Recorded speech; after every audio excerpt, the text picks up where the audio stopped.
You just changed my cigar. You got to do brain. it, man. I So didn't go.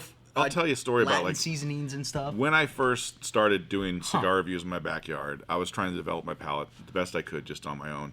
And so what I would do is I would literally be the guy that was back in the backyard, hey, I'm got the cigar, I'm gonna smoke it and write my notes and stuff and blah blah. And I would do my thing and write my notes, and then after I was done with my review, I would go online and see kind of who had the same notes that I would look up reviews and see like whose palate matches my palate. But you did it after you smoked it. After I smoked it. Yeah. Two reasons. Number one, I didn't want to cheat. And you don't want to taint. But I also don't want to I want to make sure I'm not crazy, because sometimes you get something in a cigar where you're like, come on now, like now you're reaching, like you didn't get toasted marshmallow or some of those weird flavors that you hear, like graham cracker, Yeah, you kind of do. Cream corn from canned corn from kindergarten, that kind of weird stuff that comes out every once in a while, like tire fire, whatever.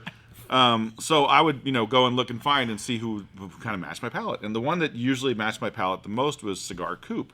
So I reached out to Cigar Coop and I said, hey, just want to let you know, really like your stuff. I know that if I read your reviews, if you like it, I'm going to like it because we have a lot of the same, tasting notes. Okay. So he went and listened to a couple of my videos. He's like, yeah. He's like, great. And he's like, so how did you develop your palate? And he's like, well, there's a lot of things you can do. And he told me about the spice cabinet, basically. So go to your spice cabinet, look at the flavor wheel that you have. You can get a flavor wheel online for free. Yeah. Cigar flavor wheel. We have one hanging up front. You print it out and just go through and like pick out all the stuff that's on the flavor wheel that you have in your spice rack and just kind of line it all out. And then you sit there and you open the cap and just kind of breathe it in just a little bit, Huh. And maybe if you're not getting anything from the breath, shake up that thing and breathe it in a little bit so you kind of know what it is. Careful with the cumin and stuff like that. Yeah, exactly. Luna's got people. You don't want, barnyard. You don't want to get a piece of fresh cow crap and smell that. You know what crap smells like, right? But you go through those things that are kind of odd that you can't pick out, and you smell them and you get them in your palate.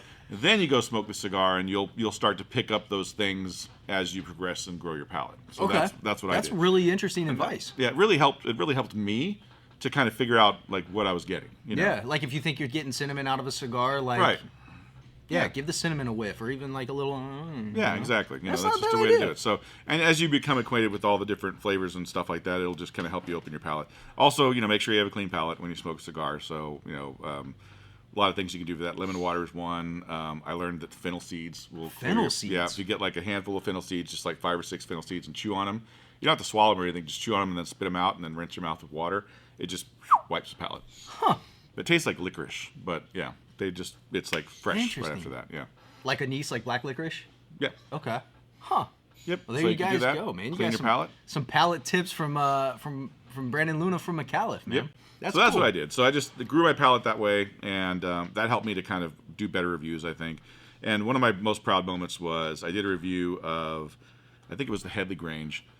I was literally sitting in my garage doing the review, and I stopped in the middle of the review because I got a flavor that I could only equate it as like it was a memory. It's like I remember when I was a kid, my grandfather drove 18-wheelers, and he would haul not only cows, so I knew what barnyard smelled like, but he also hauled molasses. And one of the things he would do is like we'd have to get up there and stir the molasses every so often. Not in the same trailer, right? No, not the same trailer. No, it was a completely different trailer. Yeah.